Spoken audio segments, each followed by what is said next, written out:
America is in mourning today following the attack in Afghanistan that left 12 U.S. service members dead. At least one of the suicide bombers detonated a device while being searched by American military personnel. Now we're learning more about the timeline to the disaster and the terror group claiming responsibility.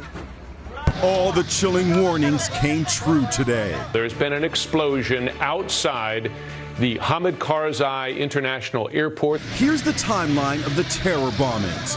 5:10 p.m. Tuesday, the president spells out the danger. Every day we're on the ground is another day we know that ISIS-K is seeking to target the airport and attack both U.S. and allied forces and innocent civilians. 7:04 p.m. yesterday, the U.S. Embassy tells American citizens in the crush at Kabul airport, leave immediately. America's gutsy network reporters are ordered to leave Afghanistan.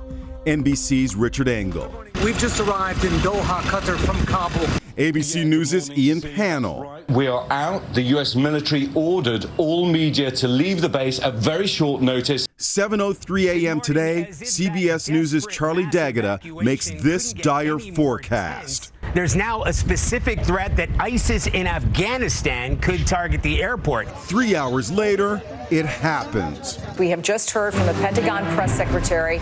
There has been some sort of explosion outside the Kabul airport. The blast was centered at the gate of the airport by the Baron Hotel. The attack on the Abbey Gate was followed by a number of ISIS gunmen who opened fire on civilians and military forces.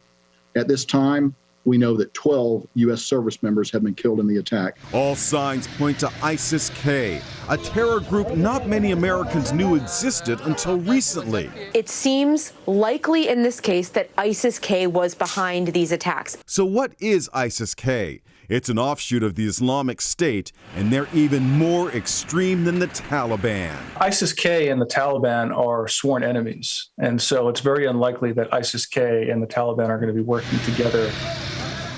Pentagon officials say they are following a number of active threat streams and expect more attacks to come.